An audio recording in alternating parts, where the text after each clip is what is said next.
Universal TV qaybtiisa North America waa maalin jimcaha meel kasta aad joogtaan waxaan idin leeyahay jimco wanaagsan waa maalinta jimcada saacadu waxaynu soo galnaa markay tahay 5 iyo 6 galabnimo iyadoo barnaamijkeenu yahay barnaamij live aan ku soo qaadano dhinaca sportiga hadda barnaamijkii ugu horeeyay wuxuu ahaa Cabdi oo ka faaloonaya ciyaaraha adduunka ee ka socda dalka Ruushka haddaba Sheikh Cabdirasaaq Xasan Kaynaan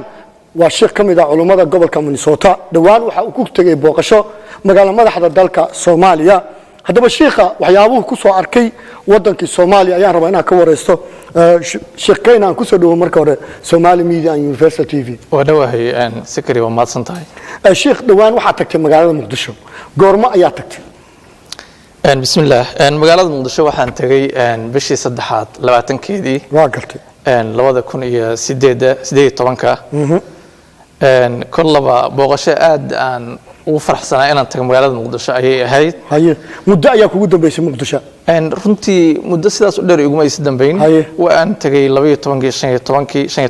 tagay 16 waan tagay 17 ma aanan tagin haddana 18 ayaan ku laaftay waa gartay marka si mutataaliyaad isku xigta ayaa u tagtay ayaan u booqday xaaladeedana waan la socday marba xaaladaha ay marayso marka si fiican baan ugu warqabay marka aad tagtay aad baxday halka aad ka baxday ma toos baa Muqdisho u tagtay mise waxaad sii martay wadamo kale transit mooyaane ma aanan ku hakan wadamo kale waa gartay laakiin transit ayaan ku maray wadamo kale oo dareemi kartaa Muqdisho goormaad ka degtay Muqdisho waxaan ka degay bishii saddexaad 20keedii 2018 maxaad ku aragtay markaa ka degtay waxaan ku arkay wadan burbursan waa gartay dadkiisuna ay dhibaataysan yihiin waa gartay laakiin airport gudihiisa markaad soo degtay ma wadan ajnabi u maamulaya ma wadan dad Soomaali maamulaya ma dareemaysa inaad timi wadankaaga hooyo horta secretary marna horta ma seereynaysid inaad aragtid dad ajnabi ah laakiin dadka majority-ga aad arkaysid oo marka hore indhahooda ay qabanayaan waa dad Soomaaliyeed waa gartay laakiin ajnabi waad arkaysaa meesha way joogaan oo way maamulaan especially markaad ka gudubto terminalka hore aad u baxdo yaad aad u arkaysaa ciidamada AMISOM oo irid hore fadhiya that's it waxa maamulaya maamulka counterada immigrationka meelaha xafiisyada imise kugu qaadatay markaad degtay inaad airport aad ka baxdo waxay ugu qaadatay muddo 30 daqiiqo ma aysan badnayn 30 daqiiqo ka bacdi 30 daqiiqo markaad banaanka u soo baxday sida wadamadii hore Soomaali loogu yaqaanay ma tagaasidii baa safan ma baabuurtii baa safan mise dad baa ku yimid ku qaaday tagaasidu way joogaan waliba markii hore waa laga soo dhaweeyo gudaha la soo galiyay markii hore banaanka joogi jireen rag waxaa jira laysin ama aqoonsi leh loo ogol yahay inay airport-ka soo galaan waa gartay oo shati leh waa gartay marka gudaha ku jiraan waxaa kaloo jira ayaduna basas loogu talagalay dadka inay qaadaan waa gartay oo ay ku dhaweeyaan tagaasi fog oo lambar 4 iyo meelahaas joogta oo kale haye marka baskaas waxaa iskala dad ganacsata ah haye it's more like business waa gartay kuma qasbanid inaad qaadatid markaad gudaha ku jirtid adiga kugu xiran tahay laakiin markaad banaanka ka soo xaroonaysid waanada issue okay markaad baxdeen xaafadee baad u socotay anigu waxaan u socday markaan baxay xaafad cusub oo Dar es Salaam la yiraahdo Dar es Salaam waa waligay uma qalbo waa xaafad cusub waxa laga leexanayaa miisaanka dhuxusha magaalada Muqdisho waxay u jirtaa 7 kiiloomitir Dar es Salaam dadka qurba joogta degmadee laga xukumaa marka waxa laga xukumaa Dayniile laga xukumaa Haasan ismalaynay ma dadka qurba joogta dhistay qurba joogtu ma dhisan waxaa dhisay niman la yiraahdo Bangi Salaam oo Hormuud ay iska leedahay marka guriyo aad u qurux badan waa guriyo ka duwan magaalada Muqdisho waxa ku yaala sidaas uma qurux badan laakiin waa ka duwan yahay wax magaalada ka jira inta badanna waxa degan dadka qurba joogta marka inta sii socotay checkpoint-yo ma sii martay markaad banaanka u baxaysid oo magaalada aad ka baxaysid gudaheeda checkpoint-gu wuu yaalaa laakiin lagu istaajimay waa iska dhex maraysaa laakiin markaad soo laabanaysid soo xaroonaysid markaas aan soo gaarin markaas arrin kala okay markii aad tagtay oo Muqdisho maxaa kugu yaabadnaa waxaad ku aragtay Muqdisho runtii markaan Muqdisho tagay waxaan daninayoon malaynayay in isbedel weyn oo magaalada ka dhacay waa gartay maadaama aan 12 tagay waa gartay 16 aan tagay 18 la joogo maamulkii maamulayna markaas uu yahay maamulkan maamul ka bedelan waxaan daninayaa in isbedel badan jiro laakiin ma aanan arkin isbedel badan oo waxaan arkay isku dhaxyaac badan maxaa kamid isku dhaxyaac aad aragtay airport-ka kale markaan ka soo degay maamul xuma ii muuqatay waa gartay dadku protocolka airportka uu haleysnaa dadku way line-ka waa isku dhex yaacsanaa immigrationka markaad soo istaagto counterka oo kale 10 qof dhinacyada ka taagan maxay marka dadkaas waa dadkii passengerka ay soo degay malamiya marka nidaam iyo line iyo la galo nidaam iyo line wax hagayo ma lahan wax maamulaya ma lahan meesha fiil waxa yaala line-ki uu yaala laakiin wax raacayo ma lahan ciidamada booliiska iyo ciidamada booliisku way joogaan laakiin ma shaqeynayaan musuqmaasuq ma ka jira airportka niyahow anigu musuqmaasuq ma ana arkin airportka ma ana arkin musuqmaasuq airportka wax musuqmaasuq aan ku sheego waxan waa musuq ma ana arkin laakiin maamul xumaan arkay waa gartay magaalada markaad gashay oo laba bari aad joogtay ilaa magaaladii ka waran gudaha magaalada markaan galay anigu nin shacab oo iska caadiyan ahaa ma aanan degin hoteelada waaweyn oo dadka qurba joogta ay degaan magaalada meeshaan rabaan maray waa gartay markaan maalmo joogay waxa dhacday magaalada in ciidamada dawladdu ay sameeyeen wadooyinka inay xiraan wadooyinka magaalada waa la xiray in road block la dhigo oo dhagxaan waaweyn lagu gooyo waa gartay runtii magaalada qaybo badan u qaybiyeen magaalada muqdisho sidaad ogtahaba saani u dheertay u ballaaran tahay waa gartay wadada la yiraahdo wadada wadnaha magaalada muqdisho bartamaheeda marta wixii xagga ka xiga waa gartay oo badda xaggeeda xiga qayb u go'day waa gartay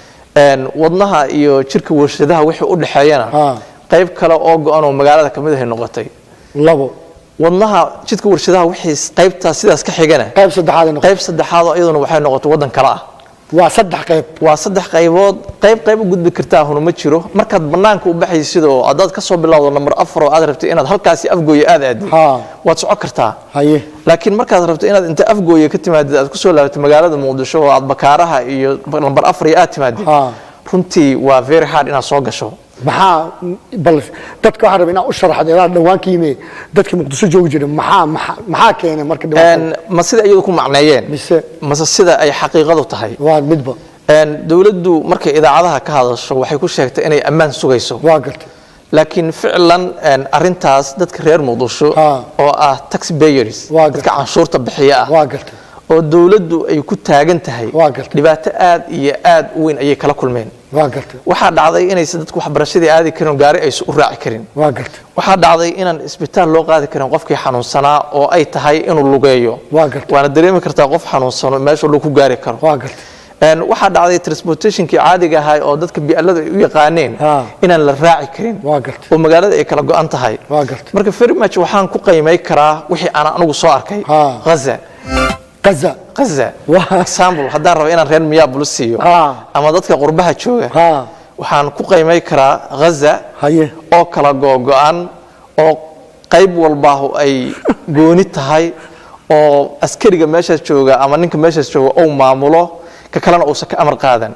marka dhibaato weyn baa dadku ku haysata waxaan rabaa inaan ku weydiiyo askarta checkpointida jooga soo ma qabaan saraakiil u sheegay ka soo qaad example oo kale gabar umul ah oo doonaysa inay dhasho xagee maraysa haddii u socoto isbitaal banaadir oo kale ama isbitaalkii digfeer oo kale markaan rabo inaan sharaxaad ka baxsho waxaad weydiisay saraakiil laga amar qaato ma jirto to me waxaan dhihi karaa saraakiil laga amar qaato ma jirto waa gartay saraakiil iska dhaafay ciidamada magaalada muqdisho jooga checkpointiyada dhigtay madaxweynahana kama amar qaataan ra'iisul wasaarahana kama amar qaataan waay dawladda dhan example aan ku siinayaa madaxweynuhu markii dadku dhibaatoodeen oo rafaad badan ay la kulmeen idaacadu ka hadlay waa weyn wuxuu yiri dadka reer muqdisho xal loo furo wadooyinka waa gartay wadooyinka hal furo saacado yar waan jooga maalinkaas saacado yar oo aad u kooban oo aan isleeyahay waa 2 saac ayaa la furay kadibna qolo walba meesheedii sideedii ayay u xajiisatay oo u xiratay waa gartay marka sargaal ay ka amar qaataan iska dhaafay madaxweynihii dawladda federaalka Soomaaliya mudan maxamed Cabdullaahi Farmaajo ina ka amar qaadan marka checkpointiyadan ma lacag baa soo gasha checkpointiyada lacag lagu qaadaa haysee lagu qaadaa isbaarataalla example afgooye iyo inta u dhaxaysa ex control oo u dhow asluubta hadday ugu yaraato waxaa taala 10 isbaaro ceelasha biyaha iyo inta u dhaxaysa meeshii shanta golaha sare la dhihi jiray u dhaxaysa 4 iyo 5 taala waxaas maxay qabanayaan waxaas isbaara laga qaadaa baabuurka tikada laga soo raro muqdisho ee u socda gobolada Soomaaliya oo la soo canshuuray ee dawladdu ay canshuurta ka soo qaaday halkaas markuu marayo tilaab ma qaadi karo ilaa ninka askariga ah oo meesha fadhiya asagu u taliyo oo ka qaado waxa ay u yaqaanaan xaqul qalin macnaheedu waxa weeye waa ka xog badan hawey waxaan rabaa inaan ku weydiiyo xaqul qalinka hay dambeeyo checkpointiyan dadka jooga magaalada Muqdisho aniga hore ugu dambeysay muddo hore ugu dambeysay magaalada loo kala socdo la kala ordo lambar 4 la maro hodan la aado aan arki jiray qofka checkpointiga marka xataa qofka soconaya ma gudbi karo miyaa laamigi qofka soconaya wuu gudbi karaa dadka soconaya dhib ma qabaan laakiin waxa dhibta waa transportationkii ama baabuur adigu aad leedahay adiga xaafada Dar es Salaam deganeed haddaad baabuur ka soo qaadato oo aad xamarjab u socoto bal ka waran example yaran ku siinaya maalintii iigu dambeysay aan ka soo baxay magaalada Muqdisho ama maalmo ka hor aan u socday gobol waxaan soo qaatay baabuur soo kiraysa taxi ah waxaan rabay inaan ka dhoofo aadan cadde international airport ee magaalada Muqdisho ku yaala baabuurkii waan soo kiraystay ex control oo ku taala asluubta isbaara kale oo siinka dheer meel yiraahdo taala jirto anuna ceelasha biyaha markaas ka soo baxay awood uma aana lahayn inaan soo mara meeshaas waan ka leexday baabuurkii wuxuu yiri meeshan mari kar waan barmuudeynaya wuu wareegay wuxuu ka soo wareegay halkaas iyo Daynilo soo maray Daynilo kor ka soo wareegay baadiyo soo maray duurjeex soo maray Daynilo ka soo wareegay waan dhulka la yaqaan oo taksiila ah ex control ku soo dhacnay ex control markaan nimid waxa la halka mari maysaan iska laafta dib u noqdo iska laafta war elboor baan u socdaa aniga inaan ka dhaadhiciyo inaan ahay muwaadin Soomaaliyeed oo baxaya canshuurna la iga soo qaaday tigidna aan wato inaan dhoofo airportkiyo furan oo diyaaradaha ay fadhiyaan oo shaqaynayana wadadiisu halkaan ay tahay inaan u socdo inaan ka dhaadhiciyo niyo iska laabaa la ugu yiri meeshan ma marisidii waa gartay waan socday meesha labaad oo ka leexan kara waxay ahayd kuleedii jaalasiyaad waa gartay ayadina waa la iga celiyay waan socday waxaan tagay meesha miisaanka dhuxusha loo aqoon jiray tawfiiq waxaan isku dayay meel kale in ka soo iga dambeeyay oo si aado inaan halkan ka gudbo wuxuu ugu yiri wiilkii meesha fadhiya askariga ahaa nin meeshan waa border waa xuduud way sababta aan ku iri waa qasana waa taas waa xuduud yiri meeshan iska laabo ma gudbi kartid iska laabo yaa amarka sii waxaan ku irinayo wadani baan ahay nin Soomaali baan ahay canshuur baa la iga qaaday baabuurkan saaranaana waa la canshuuray anigana waa la soo canshuuray oo $10 canshuur tigidkiisu $90 ah 10 canshuur saaran boqolkiiba 10 way ka mata canshuurta laga qaaday niyo isiidaa airport baan u socdaa ibaar haddaad wax qalad iga heshanay ciri hadii aan fiican oo wanaagsanahayna isiidaa niyo wuxuu iska la meesha wax xuduuday waxaan ku qasbanaaday inaan baabuurkii wiilka iraahdo niyo lacagtiisa inta siiyo aan iska laabo oo dega kale oo border wuxuu ka wadaa in gaariga meesha ma dhaafi karo kuwaas kale aad dega kale xuduudda dhinacna waxa way meesha waa xurunta xuduud baa taa dhinac kale aad dhinac kale aan u gudbo baabuur kale aan qaatay ka soo qaad baad xogaa nin ladan oo American oo lacag haysta tahay ninka xamar jooga ee dhibaataysan oo lacag haysan oo gaari inuu soo ijaartay rabo inuu meel aado asaga ka war dadka xamar jooga magaalada Muqdisho dhibaato way ka soo daareen midda hadda ay ku jiraan waa tiyo tukar loogu sii daray way waa gartay dawladdu biil ma siiso caafimaad ma siiso waxbarasho ma siiso ammaan shakhsiga u sugtana ma jirto bal dawladdu waxay ku soo kordhisay inay transportationkii iyo meesha u shaqo tagi lahaayeen ee awoodi waayaan dawladdu waxay leedahay waxaan ilaalinaynaa nabadgelyada safety-ga dawladdu inay nabadgelyada iyo safety-ga ilaaliso waa muhiim laakiin wasiiqadii iyo wadadii lagu ilaalinayo nabadgelyada iyo safety-ga sidaan ma ahan waxaan ku macnay karaa dawladdu dadka reer Muqdisho oo canshuurta bixiya canshuurtii way ka qaadatay ayada isku waardiyaysta ammaanka ay ilaalinaysana very much waa farmaajo iyo khayr iyo inta la joogto taasik laakiin ma aha shacabka waxa la laakiin hadda dawladdan dhalinyaro Facebook iyo dhalinyaro aad u yar bay qoratay bal ka waran kuwaas dhalinyarada aad u yar way joogaan airportkan anigu ku arkay dhalinyarada aad u yar marka waxyaalaha ila yaabka badnaa oo dhalinyarada aad u yar airportkan aan ku arkay waxay ahayd waxaan ka soo degay airportka local baan ahaa local caadi aan uga soo degay local hada passport uma baahni inaan immigration marana uma baahni qof local baan ahay marka dhalinyaradu tababar badan ma qabaan waa dhalinyarada saas sheegtay markaan ka soo degay line baa la galay oo la leeyahay immigration aad maraysaan was okay inaan maro maadaama wadanku wadan burbursan oo yahay oo dhibaato ay ka jirto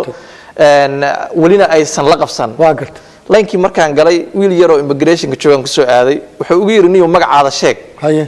magacaada sheeg markii uu ugu yiri de magacaada sheeg hadii lagu yiraahdo magacaada sheegaysa waa Zakariya waa Zakariya baad leedahay waxaan ku yiri magacayga Cabdirasaaq baa la yiraahdaa wuxuu yiri niyo ciyaarta iga daa magacaada sheeg haye waxaan ku yiri niyo magacayga Cabdirasaaq baa la yiraahdaa hadii wax ka saayid aad raadinaysid you better ask me ila u weydiiso ku fiican laakiin magacayga Cabdirasaaq la yiraahdaa haye niyo wuxuu yiri xaq istaag ka bax leen ka bax haye laakiin waan ka baxay ku kala iyeen wuxuu yiri niyo maxaad ninka isku qabateen haye wuxuu yiri magacaada sheeg oo yiraan ku iri wuxuu yiri maxaad ugu sheegaysaa waan u sheegan ku iri markaas anigu waxaan qiyaasayaa waa dareemayaa aqoontiisa tijaabinaysaa waxa anigu waa fiirinaya wax weydiinayaan waa dareemay macnaha wuxuu ka wada magacaado dhameystiran oo saddexan ii sheeg laakiin qaabka uu weydiilay ima weydiin in final waxaan ku iri ninkaan magacaada sheeg ugu yiri magacaygan Cabdirasaaq la yiraahdo wax kale ugu darmayo waa gartay soo wuxuu yiri magacaado saddexan ii sheeg u sheeg waa ku laabtay wuxuu yiri magacaado saddexan sheeg marka waxaan ula jeedaa dhalinyaro yar oo aan ma ogamiyaa in meeshan ay local aad ka soo degtay oo gaalkacyo ka timid oo xamar ku soo degtay in aan lagu weydiinin passport iyo ay local time ma yaqaan miya xogaa inay igu adkeeyaan ay damceen oo magacaada sheegta igu adkeeyaan markaan arkay inay xogaa ka dhacsan yihiin passportkayga la soo baxay waxaan ku irnay anigu isqarinay passportkayga waa kana oo ninkan baan ahay waxaad i weydiiseen ama qaabka u bisantaa iyo sunnada ka muuqata ka shakiyeen qaab sunnada iga muuqata la iga shakiyo naftigu dhaqmi aalmeyn nin iska caadi ah oo wadani ah oo askarta la sheekaysta xataa marka sheekh keenan gabagabadii barnaamijkan soo gaarnay marka maxaa isleedahay dhibaatada ugu badan ee shacabka ku dhacday Muqdisho waa maxay dhibaatada ugu badan ee shacabka Muqdisho ku dhacday waxa way maamul aan waa gartay dawladda Soomaaliya Maxamed Cabdullaahi Farmaajo oo madaxweynaha ka yahay ra'iisul wasaare qeyr ra'iisul wasaare ka yahay waxa haysta maamul aan maamul xumaa jirto iyo qaabkii wax u maamulayaan qaab sax ma ahan aeroboortkii magaalada Muqdisho ee caalamiga ah indhaha dadka wadanka laga soo galay yaad ka dareemaysaa maamul xumada waxa la ii soo gooyay tigidkaas saacada igu qoran waxay ahayd 10 subaxnimo 10 o'clock am ayay ahayd diyaarad baan raacay gobolna waan u socday duutu wadooyinka inay xirnaayeen waxaan soo dahay hal saac waa gartay waxaan diyaar u ahaa in la ijaas gareeyo maadaama anigu aan faultiga lahaa aysan diyaaradu lahayn wixii leed ah 1 hour leed tahay toban inay baxwaaba baxday dowladda waa baxay diyaar saasan aaminsanahay in lacag kale laga qaadayo markii aan imid waxaan ku iri diyaaradii ma furin geedkii wali ma joogtaba waan iska fariistay markaan marayo 3 o'clock pm galabnimadii 10 o'clockna ay diyaaradaydii yaa waxaan isku dayay bal inaan dhaqdhaqaaq sameeyo wadanka dawladda ka jirtay xagaa wax ka qaldan yihiin waxaan raadiyay ninkii aeroboortka maamulayay oo booliiska xilligaas jooga booliiska maareeyay aeroboortka ayaan raadiyay maareeyihii xafiiskiisii baa la i tusay waan tagay wuu xirnaa xafiiska maareeyuhu waa gartay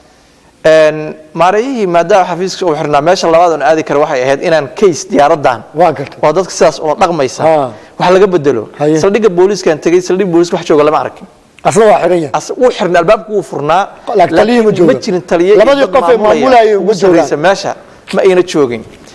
runtii aad baan uga xumaaday diyaaradii waxay timid 4 pm ay timid ma 4 baxday 4 baxnay xagee u socoto markaa waxaan u socday gobolka mudug oo 4 hadee baxdeen nalkin ilaa wadanka nalba ma jiray qorraxda soo jeeda hal saac ay soconaysaa iyo bar qorraxda soo jeeda yaan wali markaa beeg xagee saxanaysaa way soo laabanay iyadu halka soo gaaraysaa magaalada Muqdisho ka sheed hameen waa gartay waan soo laaftay sheekadii meeshii baan ka bilaabay haddana inaan maareeyihii iyo raadiyay taliyihii booliiska maalmo kadib haddana sidii kale u xiran yihiin waxaan ku iri shacabka subax baa la shaqeeyaa subaxii waxaan ku iri maxaad dadku dhibaateynaysaa waxay dhahay adiga hadii lagu qaaday maxaad rabtaa waxaan ku iri dadka Soomaaliya ee magaalada Muqdisho oo taxi aad ka qaadaan yaan xuquuqdooda u doodayaa inaan la dhibaateyn mar dambe dhibkaad aniga ii geysatay aan la sameyn marka maamul xumaa jirta aad baa maasantaa keenaan ee waqtigaadna siisay marka misleeda marka dadka hadda maxaa kula talin leeyahay Muqdisho taga ma dhihi baaqan diraya waxaan u baaqayaa madaxweynaha Soomaaliya iyo ra'iisul wasaaraha waxay ka yimaadeen wadan maamul iyo administration oo ka jiro way yaqaanaan waxaan ugu baaqayaa dadka reer Muqdisho ama Soomaaliya guud ahaan